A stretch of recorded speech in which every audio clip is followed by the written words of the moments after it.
Welcome back into the Enrichment Sports Source. This segment brought to you by our good friends at Madisonville Marine. Best holiday wishes from all the folks down there. The boat show just around the corner, coming up early March. G3 already starting their deals. You can get back $500 to $1,500 in rebates on several models of G3 boats, just like the one Bob Hodge bought. You bought a G3 down at Madisonville Marine. And I want to welcome in now our special guests back to talk a little football, and we've also got a cheerleading squad for you. We have over here Bobby Scott, former Vol quarterback. Bobby, thanks for being here. He was waiting for the cheerleading. And then we got Sterling Hinton, former Vol quarterback. Thank you for being here. That'll be a John P. And in case you're wondering, it's kind of the first time in a long time that you've had anybody cheer. That's right. I want to say thanks right now to the state champion Halls High School cheerleading team. Girls, thank you very much. We appreciate you being here today. Very good. Now a Carnes guy cheering for Halls. Thank you very much. We appreciate you being here. By the way, I said we'd have some special guests here. We had a bat circling the studio just about 5 minutes ago, so if one of us gets clunked in the head by a bat, you'll know what happened. All right, I want to start with you guys over here. Let me ask you,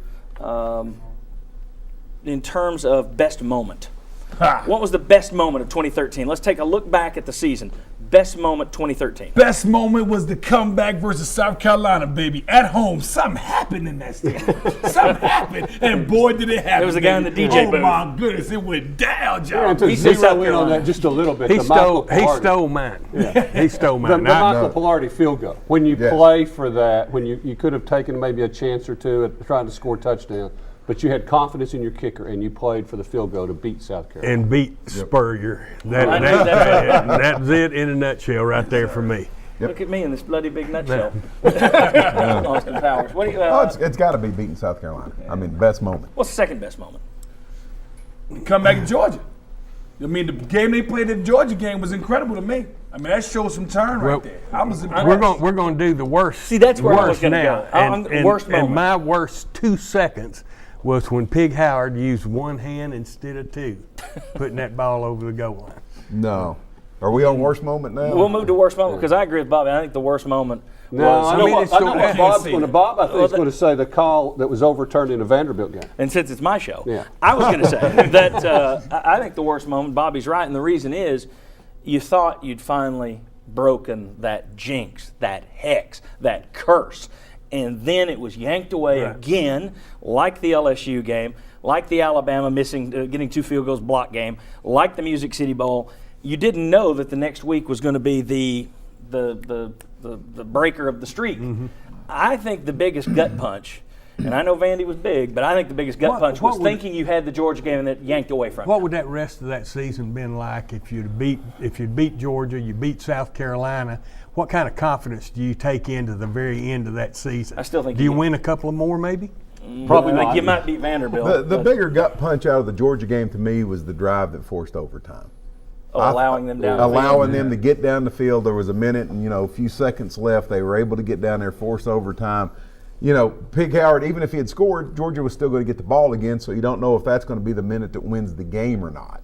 So I thought the drive in the last minute and some odd seconds was the bigger gut punch to me because you had a chance to win it right. So you guessed wrong. Well, it's yours. I still think it was the overturned call, wrongly so, in the Vanderbilt game. When it's you've got them stopped and the game essentially is over, and then they still come back and score the touchdown. And what makes it worse is you had a game that was on earlier that day that they didn't overturn it because they couldn't see the ball. And that's the same. And they couldn't see the ball. Which is the same thing that's been said in every call like that since then, too. And that knocked you out of your top. Look, a bat. Did you see that fly through? That was a bat. That's not special effects. That knocked you out of your top. This is very trying stuff.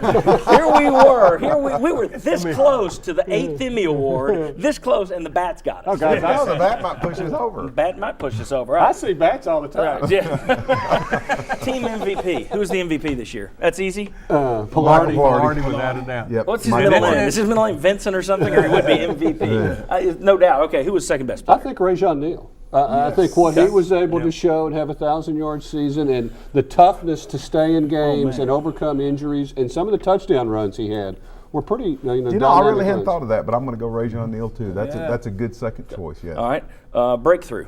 Who showed you promise? Marquez North. Yes. Cam Sutton. Cam Sutton's another one. Both of those guys. Sutton. I mean, 2 freshmen. I think both of those showed a lot of Yeah. what you need to have to win the SEC. Plus, how about Pig Howard too? Yeah, he had a couple of bad plays, but he had a good couple of year bad overall. plays, but he looked like an SEC. He had was more incredible. good plays than he had bad, though, I think. Absolutely. Yeah. In hindsight, did we overrate any issues, players, coaches, units? Offensive line, probably a little bit. I think the offensive line was overrated, and quite honestly, and I know it's heresy, but I think A.J. Johnson's a little bit overrated. I mean, he makes a lot of tackles, but he makes, what was it Butch Jones told him as he came in? This bat's getting kind of low, Bob. You, Are you armed today? silly question. But what was it that Butch Jones said to him? He said, "You led the conference in tackles 5 yards down the line, 5 yards Yeah. Down the the five field. yards down the field." And so I think he's a little bit of an overrated, disappointed player.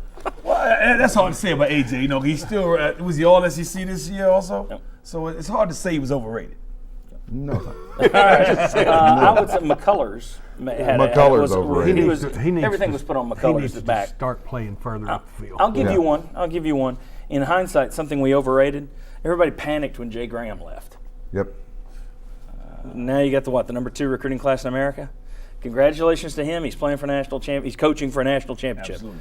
UT didn't miss him. I mean, the offense. The second MVP was Rajon Neal. Yes.